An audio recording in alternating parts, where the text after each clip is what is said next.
Alright, you guys know me, I'm a big fan of Harry Potter and the war in Iraq. Great show, which you have definitely watched. Obviously, today I have a plentiful amount of willing sacrifices, which will allow me to live out my wildest fantasies, being the good guy in Rimworld. So for today's challenge, we're going to start with the bandits scenario, and all of the factions will be hostile towards us. And of course, the way we win this is by ending hostilities with all of them. Now I know what you guys are thinking, that doesn't sound very difficult, but if you ask our storyteller, Neron Neolithic, that's why we're here. To keep them from resisting, to show them how wrong they are, how pointless it is, that they can be a part of something bigger.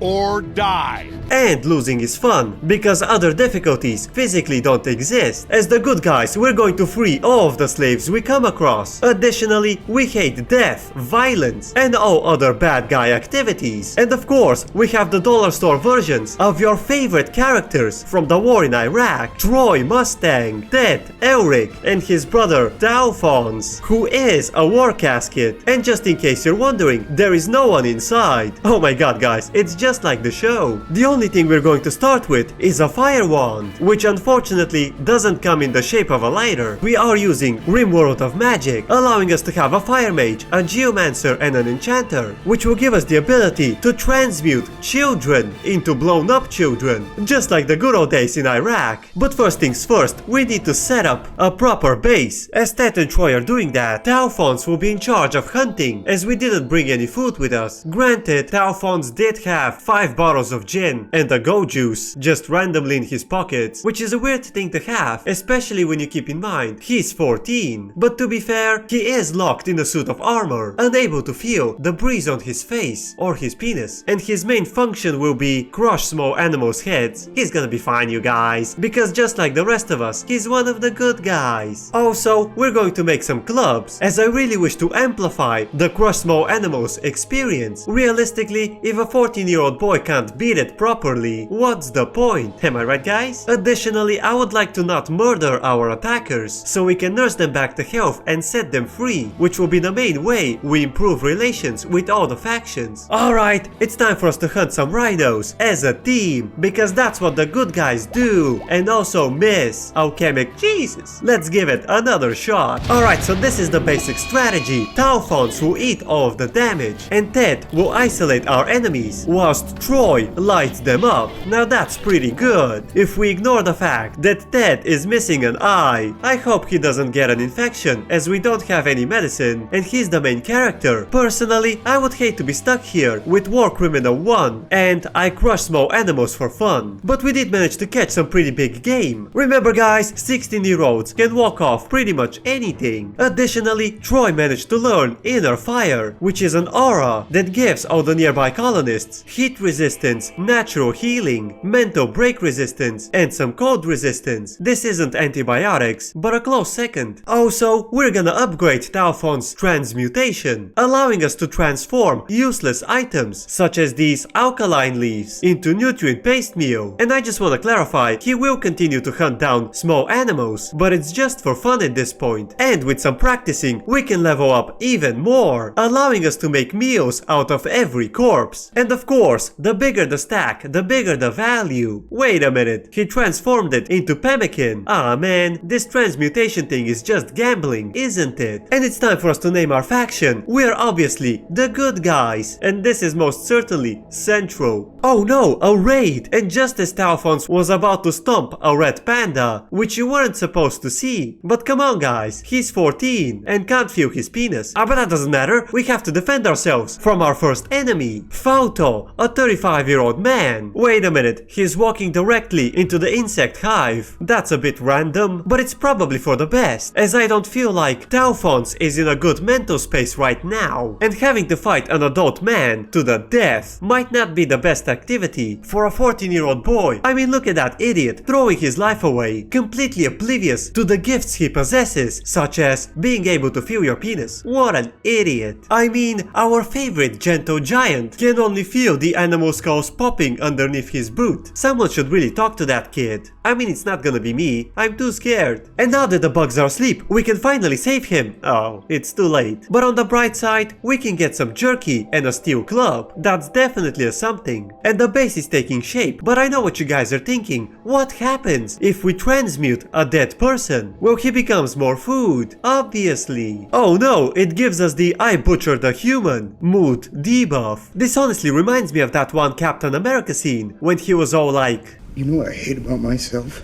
I know what people taste like. I know that babies taste best."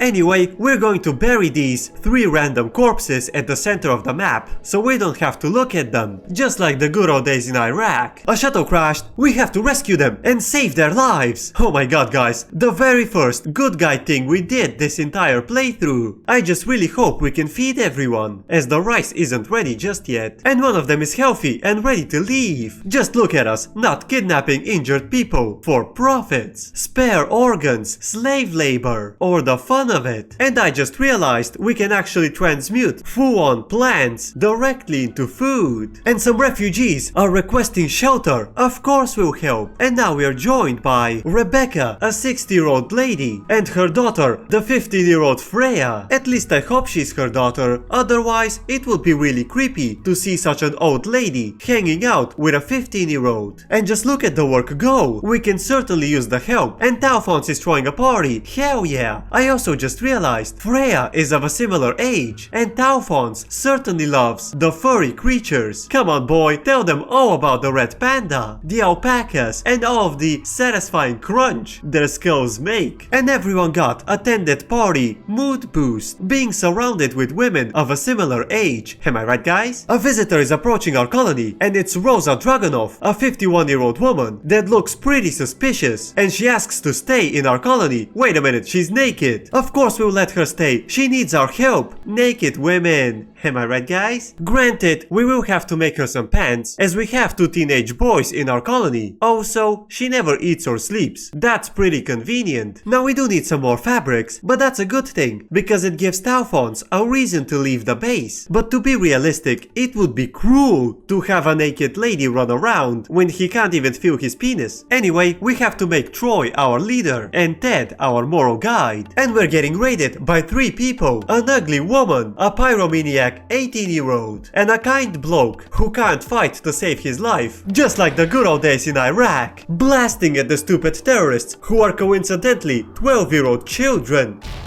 Terrorists. Am I right guys? Also, the last survivor is having a heat stroke, so I'm gonna take him outside. Hopefully he doesn't catch a stray bullet, as that would be awkward, especially during our very first engagement. Motherfucker! Ted got shot in the chest, and that completely destroyed his heart, killing him on the spot. Damn it, he was the only one who wasn't burdened by the disgusting war crimes he had to commit, and could also feel his penis. I mean, we did manage to win the fight, but I would have never expected that a plain t-shirt could fare so poorly against a shotgun. Come on Taufons, capture her, so she can stand trial. He executed her on the spot. Oh come on, we're the good guys. Just because you saw your brother die 3 seconds ago is no excuse for you to throw away your morals. Teenagers. Am I right guys? Now we shall rest Ted's body in a steel sarcophagus. But mark my words, I shall bring him back from the dead, as it's physically possible. All we have to do is learn the secrets of human transmutation.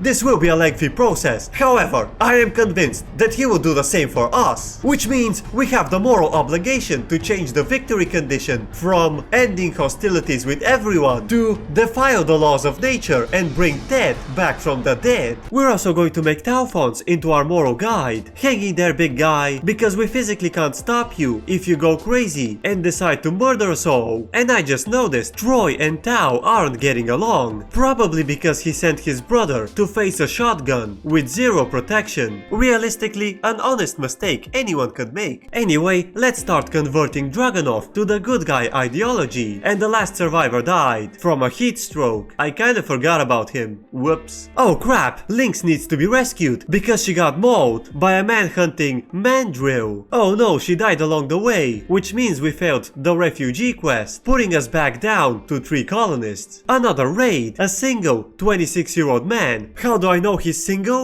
Well, that's easy. He beelined directly for the bugs. Right on time for Taufons to watch him die. Oh no, Dragunov committed a small amount of dumb labor, and that completely destroyed her mental health, spiraling into series of violent hallucinations. Women. Am I right, guys? Alright, it's time for us to start researching until we achieve a flawless human transmutation. This might take some time, but fear not, as Dragunov doesn't need to sleep, which means she will research 24/7 until she figures it out. The rice has also fully grown. You know what? I'm actually feeling good about this. And Taufons is wandering in a psychotic daze because his brother died. Oh, just man up already. Dragunov and Troy have muscle parasites. That's not good, especially when we don't have any medicine. And Troy completely lost his shit as he's crippled by pain. Relatable. Oh, come on! Don't disturb his afterlife. God knows what happens when you do that. Every man in here is a member of the same group fighting for a stronger country.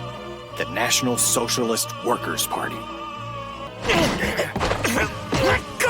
Alright, we're back on track, and Dragunov is having an episode of insane rambling. Alright, I know this looks bad, but remember, at times of crisis, it is important to look deep inside yourself and ask the real questions. Who would win? A gorilla or a 14-year-old boy with a power armor, steel club, and deeply unresolved trauma? Personally, I bet on the gorilla, because in my experience, 14-year-old boys mess up the most basic tasks, such as tanking a shotgun shot to the chest, control their emotional state, or defend Iraq from our vastly superior army. Okay, I admit, that one's on me. Dragunov thanks us for our hospitality, but she says it's time for her to move on. No, Dragunov, don't leave us. You're the only one who can do medical. Without you, Troy will be paralyzed in 2 days. Not to mention that every minor injury during combat will be a death sentence, and we can't possibly save anyone, locking us to 2 colonists forever. Oh no, she left me when I needed her most, and now we have to start using narcotics just so we can do our basic day-to-day tasks. Women. Am I right, guys? And the Fallen Empire is hiring workers for 8 days. This is a great opportunity to get some goodwill and increase our relations. Alright, Taufons, you're up. And we've already completed the quest, now that's progress. All we have to do now is just research for 8 days, and by the time Tao is back, we'll have everything ready to resurrect Ted. We're being raided, and it seems to be a single Archon. Well, that looks pretty scary, but luckily for us, she's heading straight towards the bugs, which are far more powerful than Troy. Oh crap, she's killing them whilst taking 0 damage. That's not good. Oh no, she's coming our way. Alright guys, get ready for gamer moves. All we have to do is run to the edge of the map, and then we have to click the magical world button, form a caravan, and get out of here. Granted, she will destroy our base, but as long as Ted's body survive, we can always rebuild in a couple of days. I just really hope Ted's afterlife doesn't get disturbed too much. Cementing Hitler's unquestioned authority over both the state and the reluctant military establishment. To not mention even more free range to pursue his policies of racial suppression. I'm sure he'll be fine. Don't think about it. There you go, guys. Survival methods you'll never see anywhere else. And once we put Ted's body in a brand new sarcophagus, we can go right back at attempting to defy death. A deserter quest, we can get a free colonist, but we're going to get attacked by the Fallen Empire, which will be quite awkward, as Taufons is currently working for them, but his best skill is medical. Oh my god, we're safe. I'm sorry, Taufons, but I'm going to antagonize your employers. And we're joined by Doslos, a 31-year-old Neanderthal woman. She's really bad at fighting, but look at that medical skill. Incredible. And here comes the raid. Alright, battle stations. Everyone, I would like to introduce you to the child vaporizer flames. And we knocked one of them out, a 13-year-old girl. We blew up her leg clean off. Damn, Troy, you still got it. All we have to do now is win in a fair and honorable firefight, whilst hiding behind our Neanderthal woman. Crap, she got downed. And they're fleeing. Haha, I got your leg, loser! Blowing up teenagers' legs, a classic Troy tactic. And I have no idea where the third attacker went. I guess he decided to leave, with his 2 legs still attached. And it seems that Los Dos is going to bleed out in 8 hours. Hopefully, she gets well enough to tend to her wounds. Well, there's literally no way for us to save our prisoner, so we're gonna have to strip the 13-year-old girl. And unfortunately, Los Dos isn't gonna make it. And Troy's having a tantrum after feeling the intense emotional pressure once he realized he's nothing but a human weapon, only good for blowing up teenagers' legs off, whilst being completely incapable of saving people. Relatable. And just like that, we have to dig 2 new graves. But first, a well-deserved nap. Remember guys, having a proper rest is part of the job. We also have to deal with the Mad Peacock. I'm sorry Mr. Peacock, but you've lost your leg privileges. And here comes the first honorable burial. Please, ignore the fact that she's naked. And here comes a second honorable burial. Please, ignore the fact that she's naked. Come on guys, Troy isn't that kind of guy. And it's all thanks to our sponsor. The Ambrosius adult toy. Best way to win is to take control of the narrative. And it's all about taking control. This one-of-a-kind toy lets you control your own nut. No women, no problem, still splooge.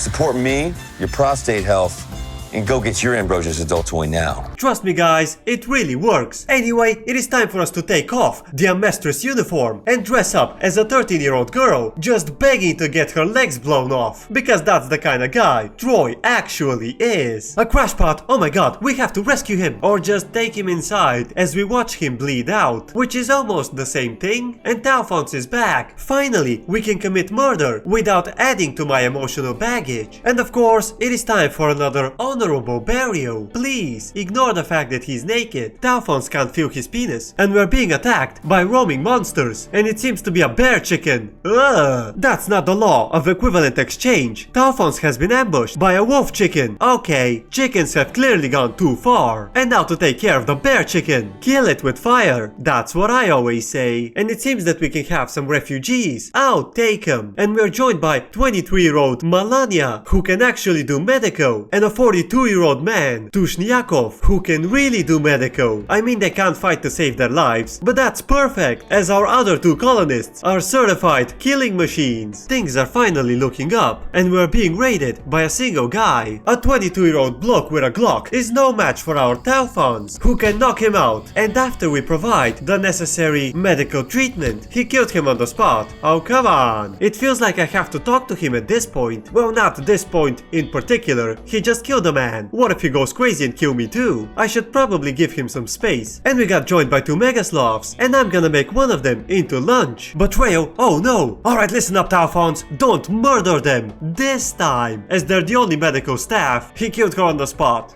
Damn it. And Tushniakov got knocked out by the Megaslav. Such noble beasts definitely deserve to be in my sandwich. Anyway, with some brainwashing, he's gonna die from his injuries. At the very least, we managed to earn ourselves a lifelong friendship with good girl, the Megaslav. Remember guys, if you name your pets, you're not allowed to eat them. Otherwise, you're a psychopath. And we have a couple of shamblers who are just standing there in the rain. But it's nothing Talphonse can't handle all by himself. At the end of the day, they can't even pierce through his armor. Besides, he can definitely use the exercise. I don't know if you guys noticed, but lately, he's keen on just murdering people. And you know what? I get it. It's hard when you're a 14-year-old boy and you can't feel your penis. Besides, these shamblers aren't people, so he can really go to town without accumulating any emotional baggage. Now I know what you guys are thinking. I should talk to him and explain all the banging noises coming out of Troy's room. But there's an easier solution. I'm going to make him into our moral guide. And just like that, he physically doesn't have the time to think to himself, damn, all night long? Must be nice to be able to feel sexual gratification. Anyway, it is time to make good girl into a sandwich, as we're actually running out of food. Oh no, wait, Talphonse can make food out of nothing. I kinda forgot. Whoops. And some chickens joined us. Now that's the law of equivalent exchange. And the Fallen Empire wants to test their brand new weapon. Of course we'll help. It's the good guy thing to do. Which means we'll get 19 days of fog. Also, some chickens have hatched in my basement. Yum yum yum yum yum. Alright, it's time for us to go and have an adventure to this local silver mining worksite. I'm going to send Talphonse. Hopefully, he doesn't murder the people who work there. Remember guys, 14-year-old boys definitely need to go out and have an adventure every now and again. Also, I really don't want him to stay here and watch as I slaughter the little chickens. Don't get me wrong, he likes watching that sort of thing, but it kinda creeps me out. Alright, let's see what we've got. Oh no, they seem to be keeping dead bodies in cages. Ah man, I was gonna say something like violence isn't the answer, but I feel like violence is definitely definitely the answer in this case. Now obviously these tribespeople can't possibly penetrate his armor, so he's practically just toying with them. He knocked one of them out, they're not even bleeding. Ho boy, now that's progress. And we knocked out the other one as well. Alright, so we're gonna take their bedroll, 350 silver, and most importantly, keep them prisoner, brainwash them and ask them to join us in our noble quest to defile death. Because we're the good guys. Also, a lot of factions are having more friendly relations with us because we attacked one of their enemies. And Taufons is back, and soon we're going to be joined by Fava, a 56-year-old woman with asthma, and Vulcan, a 24-year-old woman with a peg leg. Alright, now I know what you guys are thinking. Beating up a pair of women with disabilities, kidnapping them from their place of work, and take off the money from the cash register, throw them in a dungeon, and brainwash them until they go along with our plan, specifically designed to defile death, doesn't really seem like the good guy thing to do. But in my defense, Troy has done worse things to children in Iraq. Besides, I simply can't resist an insatiable, fun-loving cougar. Also, we desperately need a miner. And of course, Vulcan also can't do medical. Damn it, I mean she is a prude neat, and it will do her wonders to take her out of her comfort zone. You know what I mean? Oh crap, Troy has gone into a sadistic rage. Snap out of it. This isn't Iraq. Damn it, I can't let him beat the women, so I'm going to arrest him. Luckily, no one got hurt, so we're going to release him immediately. But I'm going to make Taufons the leader. I'm sorry guys, but a 14-year-old boy simply can't follow a domestic abuser, because they're not just our prisoners, we're family. Or at least that's how I look at them. Hopefully, they start looking us the same way, otherwise this whole operation would be pretty awkward. And Fava has been convinced to join the good guys' idea legion, which means we can start recruiting her. And we are attacked by a couple of lizard people who can't fight to save their lives. Well, that's nothing Taufons can't handle all by himself. Now I did arm him with just a log, as I would hate for him to murder them. Listen guys, I know we're pushing the envelope with the whole assault disabled women and keep them in my dungeon, but if we start murdering people with a different skin, there's no coming back from this. We knocked one of them out without any bleeding. Alright woman, it's time for you to take the log. Remember Taufons, when you give women the wood, you have to be gentle, otherwise they die on the spot.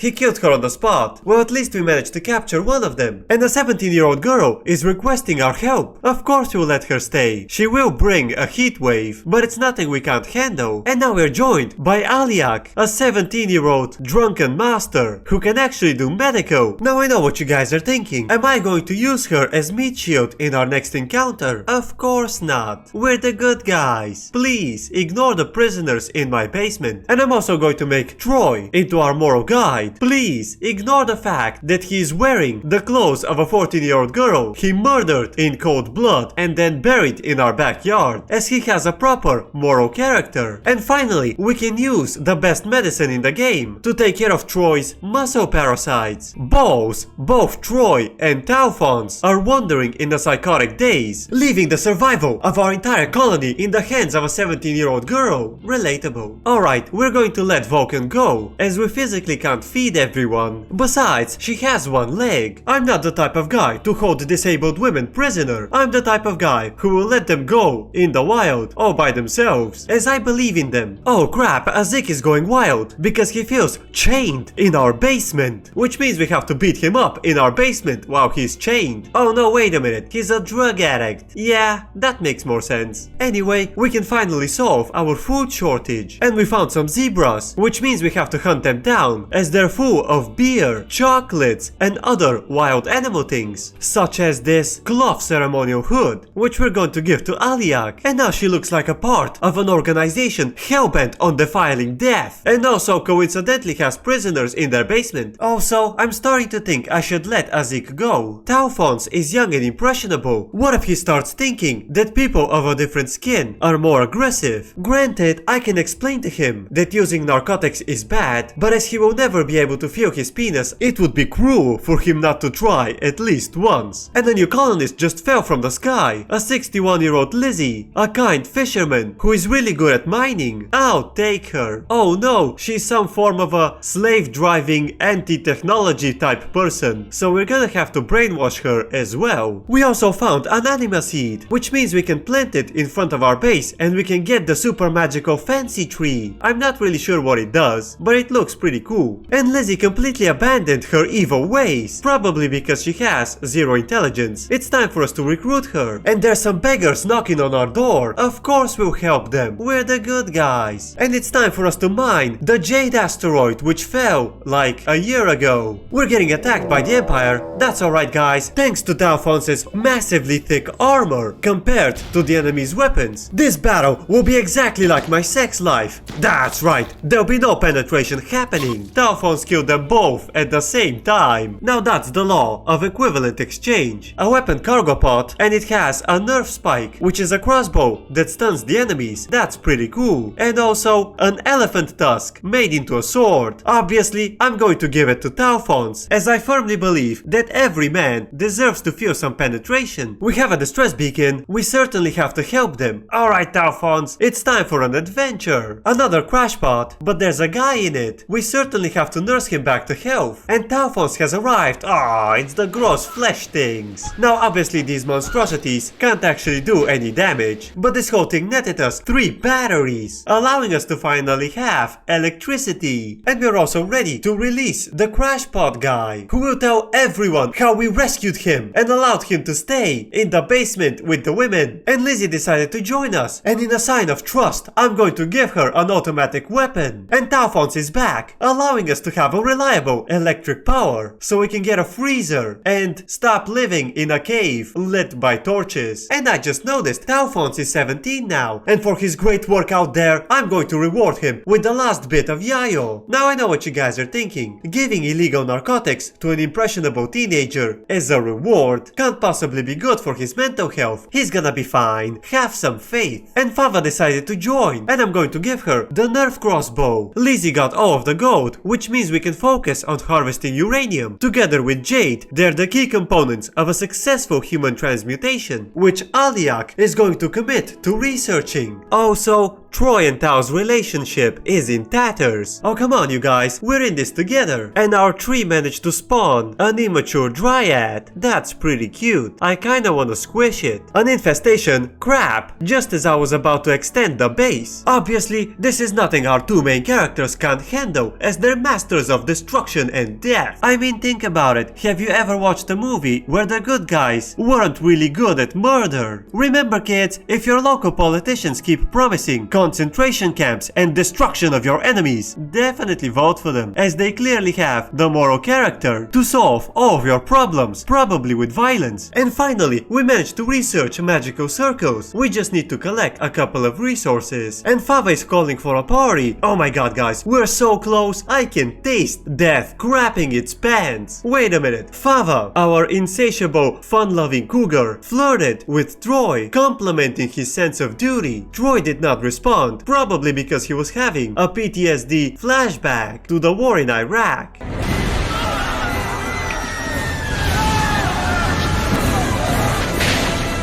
Or he remembered that a couple of months ago he murdered a child, stole her clothes, and buried her in the backyard. Talk about a poor choice of topic, am I right guys? Anyway, back to work, as we need some more rare magicite, which contrary to popular belief isn't all that rare. In fact, you get it at random, whilst mining. The reason why it's rare is because it's not in huge clumps like steel, which means we have to do plenty of completely pointless mining. And finally we have enough. After months of relentless research and resource gathering, we finally have a way to commit human transmutation. Oh my god guys, it's just like the intro. What could possibly go wrong? Oh crap, we don't have resurrect dead people just yet, which means we have to do some more research. But the hard part is over, we just need a little bit more time. Now I'm going to beeline straight for scrolling, because at advanced scrolling we can make one of our mages into a priest, and with master scrolling we can create activate the Scroll of Resurrection, allowing us to bring people back from the dead whenever we feel like it, including all the people buried in my backyard, which will finally cement us as the good guys. And it only requires unrefined magicite and some devil strand, which we can get by growing mushrooms. That shouldn't be too difficult. And the Fallen Empire wants to test their brand new weapon. Of course we'll help. Oh crap, we're not gonna have electricity for 6 days. I guess I should have read the quest first. I mean, it's not as if I wasn't gonna help. We're the good guys, it's what we do. Alright, it's time for us to go on another adventure, as Talphons doesn't really do anything in the base, and I would hate for him to feel obsolete, get crazy and murder us all. Which means it's adventure time. And Troy's throwing a party with all the ladies now that Talphons isn't here. What an asshole. I can definitely see why Talphons hates him, and Troy has had enough of helping around the colony and is now hiding in his room. What an asshole. And Olyak has gone crazy. Oh come on, put it back in the box! Behind the Führer's sweet talking about peace and stability, Germany is on a path to war with much of Europe, and if the rearmament keeps accelerating at the pace it is, and if the international community keeps allowing Hitler to get away with murder of the international order, what a war it will be.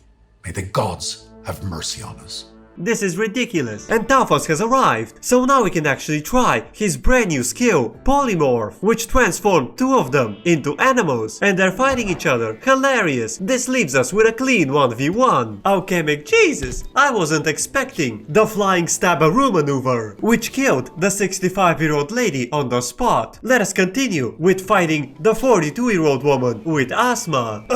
Holy shit. That maneuver definitely complemented the asthma, and she's gonna bleed out in 11 hours. That's not good. And we murdered the 13-year-old boy on the spot. Alright, we're just going to leave our survivor here, and she's going to be fine, because I believe in her. And the power is back, allowing us to focus on more researching. Oh no, Talphons came back and beelined to Troy, specifically to tell him that he's an asshole. I mean, compared him to a cannibal. Oh come on, this is a family-friendly show. Mind your language. Oh crap, what the fuck? Talphons punched Troy, and that set him on fire. Damn it, stop fighting. Your weapon enchantments also work on your fists. I mean, they resolved the fight without too many injuries. Talk about a heated argument. But we certainly have to resurrect Ted before they kill each other. And we have a mad monkey, which is the perfect opportunity for me to show you the brand new skill, weapon enchantment. I mean, you already saw how it works. It literally sets his enemies on fire. That's pretty cool. Alright, it is time for us to go on an adventure. But not like the previous one. Listen guys, I didn't want to say this, but I have hours of footage where Talphons is abusing small animals with his elephant tusk. So we're going to take all of the hides and random junk so we can gift it to our neighbors and start improving our relations with them. Because we're the good guys, damn it! And I would never let minor inconveniences such as murdering children, murdering old ladies, or murdering ladies with asthma to cloud our judgment or morality. Oh crap, we don't have enough planting skill so we can grow the rare magicite plant. Instead, we're going to grow some smoke leaves and gift all the products to our neighbors, allowing us to improve our relations very quickly. I mean, Talphons can— oh come on! I feel like Ted isn't going to survive the afterlife at this rate. We certainly need to hurry up, but Talphons can carry 150 kilos of stuff, and smoke leaves have a lot more value per kilo. Also, Talphons is finally 18. I really wished we had some smoke leaves ready to celebrate. Wait a minute, we have some ambrosia, like 123, which expires in 13 days. It's perfect. Come on Talphons, off to an adventure of gifts. Wait a minute, Troy tried to romance Fava by loading her height. Fava was attracted and is now Troy's lover. Ho ho boy. And it's time for us to combine their bedrooms. And of course I have to think of elaborate ways not to explain the banging noises coming out of Troy's room. Oh no, they can't sleep together because they're not married. But of course, we're the good guys. We have to wait for marriage. I kinda forgot. Another infestation. Damn it, this means that the women will have to take all the damage.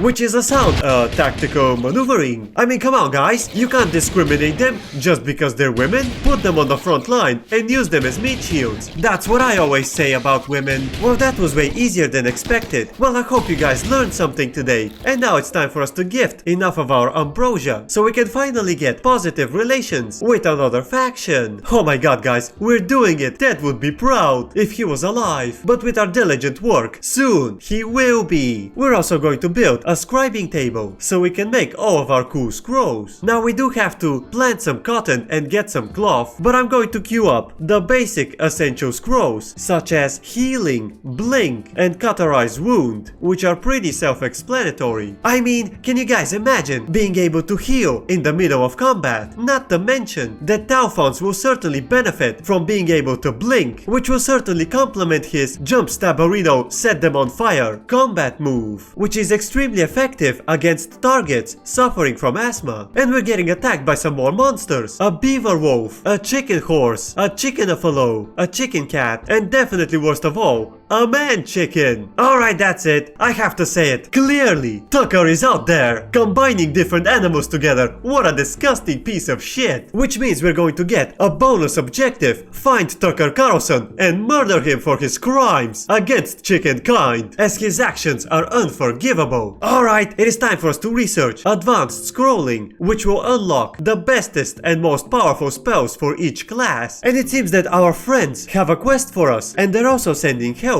Look at this guys, real professional soldiers who can't do anything but murder. Definitely good guy material. Oh crap, we have an elemental rift opening and it's gonna spew out magical elementals, hellbent on devouring our innards. But our friends, the professional soldiers, can certainly handle it. Granted, they aren't teenagers, women with asthma, or gross amalgamations between two animals created by Tucker Carlson. But you know what? It's good to leave your comfort zone every now and again. Oh crap, the portal's gonna explode! Damn it! We lost one of our friends! But that's alright you guys, with these plentiful resources, we'll be able to resurrect her with everyone else. Besides, I hear the afterlife is great this time of year. We have yet another suspicious looking man, a 56-year-old Starjack. But something tells me he will be very helpful in the whole human transmutation thing, so of course we'll take him. Granted, he is a psychopath, but he's also a cat person. Welcome to the Cruise Road. You're gonna love it. And Troy has proposed a lifelong commitment to Fava. Fava accepted, and the two of them are now engaged. Well, there you go guys, we're gonna have a wedding on our hands. And it would have never happened if they could have just banged. Oh no, we failed the quest, even though nothing happened. I'm so confused. And we can harvest our first smoker leaves before the elephants eat them. Get out of my garden, stupid elephants. Now Lizzie is going to make them into joints, as that increases their value tenfold. And we're under attack by the Central Republic. It's a 3-pronged attack, but they seem to have Roman level of weapons. I'm sorry Romans, but there'll be no penetration for you, even though this fight is going to get pretty hot. The first group decided to flee, and the other ones are attacking. Eat my fireballs, Romans come!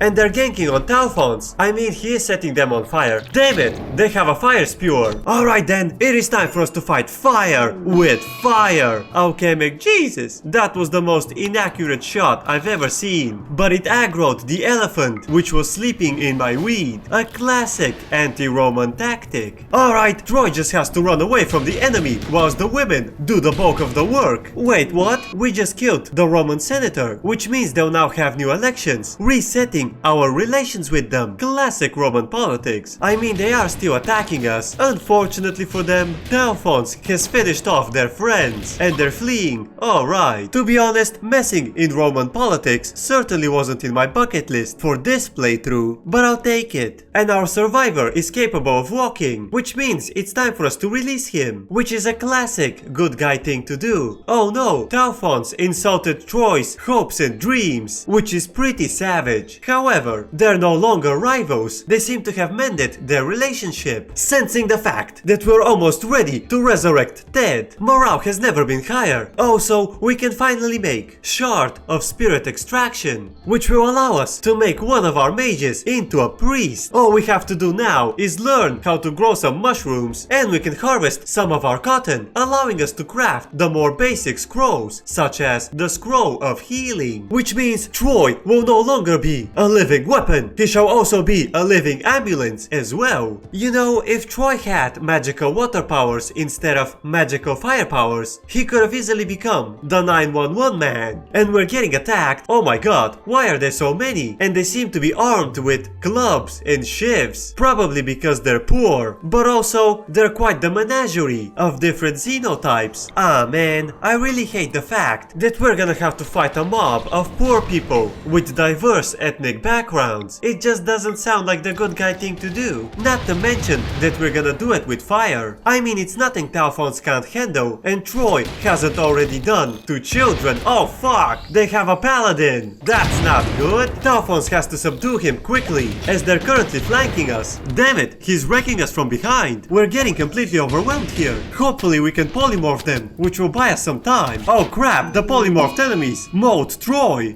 Damn it, I wasn't expecting them to become more dangerous. I mean, come on, why did that guy transform into the Muffalo from hell? Muffalos are dangerous as it is. At least Talfons is wrecking their shit with his mighty elephant tusk sword and his set homeless people on fire attack move. He managed to kill the paladin. Get fucked. Stinking poor people of diverse ethnic backgrounds, and they're fleeing, which means we managed to win. He threw sand in his face. A classic poor people tactic, which means he'll be stunned for a couple of hours. But you know what? We managed to survive. Hopefully, Fava can tend to everyone. Granted, Troy might have died, but we're very close now. All we have to do is grow some mushrooms and transform Talfons from a murder machine into a resurrection machine, which will be a very beautiful arc from an innocent child who starts stomping on small animals to the literal savior who will save all of us from death. Aliak can walk, which means she can tend to herself, even though she's missing a right little toe. Damn it, we have to save Fava. Oh no, Lizzie died from a blood loss. Yet another one added to the resurrection list. A fearful chief named Bibi wants to join our colony. Perfect timing. We can certainly use the help. And Shroud has been stabilized. Damn, those homeless people sure did a number on us. Shroud died from malnutrition. Why didn't anyone feed him? We have plenty of food. Oh no, Talfons has gone berserk and now he's beating the little dryads. I honestly thought crushing small animals' heads was just a phase. Alright, I think I need to talk to him. Damn it, he's beating the women and he's knocking them out. He also knocked out Bibi. That's not good. Alright guys, I don't wanna alarm you or anything, but Talfons isn't snapping out of it. The second someone is able to stand up, he immediately knocks them back out. I mean, they can't even get food. Is this how Tristan Tate feels like? Just watching as the big guy beats the women, unable to stop him. Oh crap, we're getting attacked by some crazy cultist people. Granted, this will allow Talfons to vent his frustrations, although they're setting everything on fire. Also, he's fighting only with his fists, which means it will take a while before he can murder them all. Oh no, he died! How the hell did that happen? Now we do get a man in black. Unfortunately, he's completely incapable to win this all by himself. Alright, we clearly lost this one. And as these evil savages destroy our base and murder all of our colonists with fire, I really hope you guys learned something today. For example, domestic violence is bad. Mobs of poor, ethnically diverse people are dangerous. And most importantly, never fear to commit murder and all sorts of evil actions, so long as you're planning to resurrect everyone. But I think the most important lesson, don't fail. Otherwise, you're gonna look like the bad guy.